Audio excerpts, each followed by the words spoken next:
Bienvenidos de vuelta a Un Animal. Esta es la tercera entrega de la segunda temporada.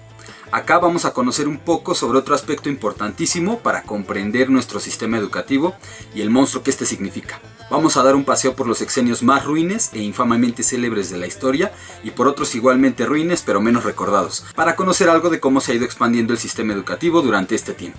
¿Cómo se fue dando la cobertura? Una tarea soñada hace ya lejanos 2 siglos, una tarea refrendada como empeño, una labor que hace cada presidente que desfila por el puesto y que no obstante no consigue resolver esta necesidad nacional, el acceso a la educación.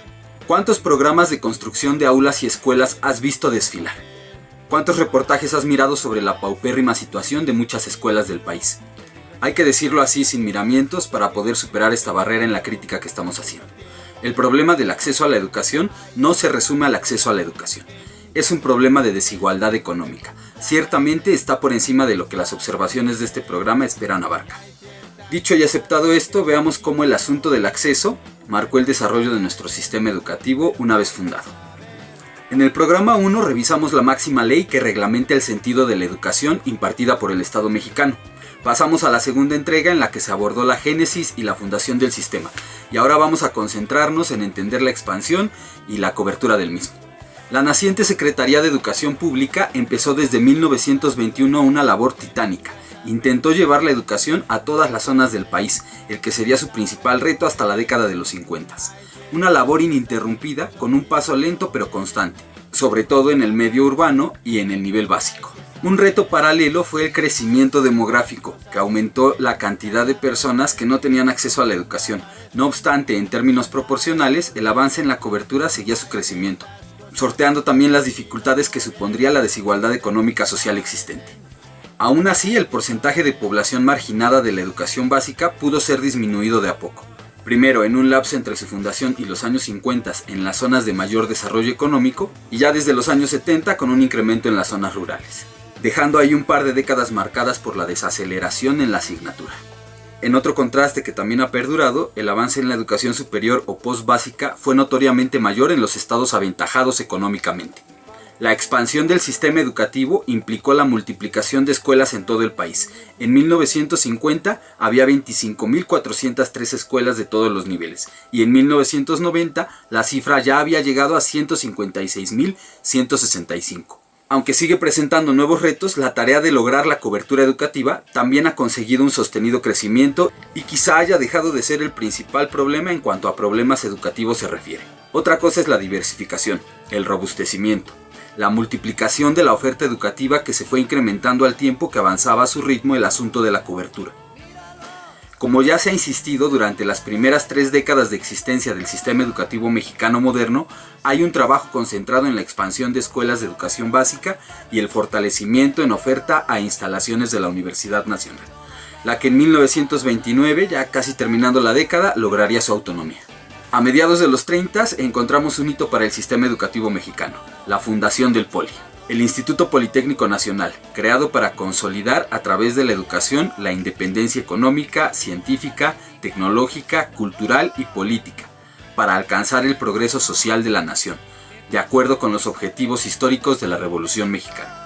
El POLI, una institución pública y popular, ofrecería educación profesional sobre todo a las clases menos favorecidas y consolidaría en la educación superior el carácter nacional, social y revolucionario. En 1946 son creados los Institutos Nacionales de Antropología e Historia y de Bellas Artes, y desde entonces ambos han acompañado el desarrollo de la cultura nacional. De 1950 a 1970 hay una desaceleración en la ampliación de la cobertura, pero mejoraron los subsidios a las universidades existentes y estas se robustecieron gracias al fortalecimiento de su administración y mejoras organizativas que se vieron reflejadas en la creación del Consejo Nacional Técnico de la Educación, CONALTE, y el Centro de Investigación y Estudios Avanzados del Instituto Politécnico Nacional, ambas durante el gobierno de Adolfo Ruiz. Más tarde, ya bajo el mandato de Adolfo López Mateos, fueron creados el Centro Nacional de Educación Tecnológica e Industrial y el Centro de Investigación y de Estudios Avanzados del Instituto Politécnico Nacional. Al mismo tiempo, se abrieron institutos tecnológicos regionales en toda la República, se concluyeron las obras de la Universidad Profesional Zacatenco y de otras escuelas del Politécnico y se creó la Subsecretaría de Enseñanza Técnica Superior. De mayor importancia en la época sería la creación de la Comisión Nacional de los Libros de Texto Gratuito, CONALITEG. integrada para fabricar los libros que desde entonces serían de distribución y entrega gratuita. La primera edición alcanzó casi 15 millones y medio de ejemplares y entre 1960 y 1964 se editaron más de 107 millones de libros y cuadernos de trabajo. Esto respaldó y fortaleció en definitiva la obligación del Estado para impartir educación básica y sus principios fundamentales. La gratuidad, la obligatoriedad, serían el fundamento mismo para elaborar los libros de texto gratuito. Durante este tiempo tampoco hubo reformas a los métodos y programas de estudios o a los textos manejados. En general se conservó el sistema educativo que se había desarrollado durante las 3 décadas anteriores. No obstante, la matrícula aumentaba al ritmo que la población crecía y se multiplicaban los problemas como consecuencia. Aunque el programa de construcción de aulas avanzaba por miles durante estos años, la matrícula de casi todos los niveles se duplicaría en esas 2 décadas. Ya sabemos algo sobre el trato que recibió la educación bajo la presidencia de Gustavo Díaz Ordaz. Pero más allá de la represión y la violencia, encontramos la disminución en el ritmo del crecimiento del sistema y su paralización en otros aspectos. Se dio un nuevo intento de federalización de la secundaria y la media superior y se creó la secundaria técnica. Alcanzados los 70 y ya bajo el gobierno de Luis Echeverría, se comenzarían las reparaciones al sistema que le ayudarían considerablemente. Se da paso a la promulgación de nuevas leyes en materia educativa, además de la reforma a los planes de primaria y secundaria, y la edición de nuevos libros de texto gratuito. Acciones que ayudaron a la reactivación de un sistema que en varios aspectos se encontraba estancado. En apoyo a la creciente administración educativa, se crearon diversas instituciones de enseñanza media superior y superior, así como el Consejo Nacional del Fomento Educativo, CONAFE, y el Consejo Nacional de Ciencia y Tecnología, CONACYT. Con esto se comenzaría una nueva era de desconcentración de las labores técnicas y administrativas de la Secretaría de Educación para combatir los vicios de la centralización de los servicios educativos. No menos importante es el tiraje de libros de texto que casi duplicó la cifra de los 10 años anteriores. Cobraban importancia y adquirían un nivel académico mayor las instituciones de educación superior de los estados y se dio un aumento sin precedentes en su matrícula. En el Distrito Federal, ante la explosión demográfica, se creó la UAM, Universidad Autónoma Metropolitana. Ella, respaldada por una apuesta que modificaba los esquemas tradicionales de organización de una universidad y de una institución pública, mediante una estructura de unidades divididas por grandes áreas profesionales y departamentos. Ya en el sexenio de López Portillo se creó la Universidad Pedagógica Nacional. Por su lado, el bachillerato, media superior propedéutica o bivalente, acumuló un incremento del 103%. Ello indica el fuerte impulso otorgado a la educación vinculada al trabajo que se tuvo durante la década, dentro de una estrategia de descongestionamiento de la demanda de la educación superior y de incorporación de egresados jóvenes a las actividades económicas.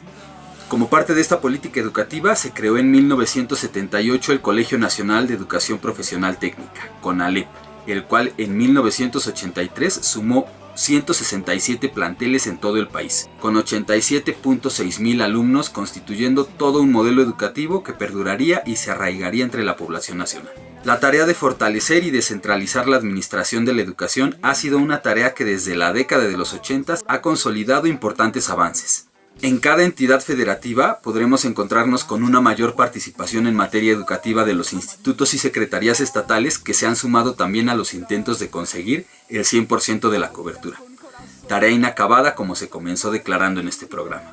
La multiplicación de las instituciones educativas en las últimas 4 décadas han sido motivo de alegría, pero también un problema en el descenso o la falta de calidad educativa. La multiplicación de escuelas particulares en todos los niveles se fue presentando igualmente como un apoyo a la cobertura, pero también como un asunto que nos acerca a otro montón de problemas que van poniendo nuevos retos al sistema educativo. Sirva hasta acá este programa para echar un vistazo a uno solo de los múltiples aspectos que determinan la existencia de nuestro sistema. Un asunto que ni siquiera de haber sido resuelto se habría siquiera acercado a solucionar el problema educativo. Un aspecto que a partir de los 80 y hasta ahora se le concede mayor importancia es a los planes y programas de estudio. Y con esto a las reformas educativas que se han ido sufriendo a través de los años. Igualmente en las últimas décadas estos son aspectos que se han visto sometidos a múltiples modificaciones. Pero esto, amigos, es tema para el siguiente programa. Hoy vamos a quedarnos con esto y claro, con los libros del día. Son 2 títulos escritos en el momento histórico hasta el que hemos revisado, en el que problemas del pasado persistían y se presentaban junto a otros que pertenecían al enfrentamiento con un futuro que se alcanzaba cada vez más rápido. En 1978, José Teodulo Guzmán escribe Alternativas para la Educación en México. Este texto hace ya una reflexión parecida a la que tenemos en puerta, pero saliendo recién de un periodo de maduración, por decirlo así, de nuestro sistema educativo. Aquí revisa las reformas realizadas hasta este momento, elabora un diagnóstico de su década, da una evaluación y señala tendencias y alternativas para dar un impulso a la educación y le concede un valor que aún hoy reclama una labor tan fundamental en una nación como es la educación. Y de 1990, Imaginación y crisis de la educación latinoamericana. Un libro de Adriana Puigros, en el que presenta un análisis conciso a la situación de la educación en nuestro continente y expresa las posibilidades pedagógicas para la acción y para la imaginación de los albores de una nueva época para la educación. Con esto voy a despedirme hoy. Mando saludos a todos. Suscríbanse en este canal. No dejen de seguir este programa. Si todavía no lo hacen, denle like a la página de Líbranos, que ya están por reactivarse las ventas. Y claro, para enterarse de todo lo que tenga que ver con este programa. Esto es Humanimal. Yo me voy a callar, pero no por mucho tiempo. En mi calle nunca ha entrado un policía. Es duro el sendero, oscuro el callejón. Por el ojo de aguja de este reino arde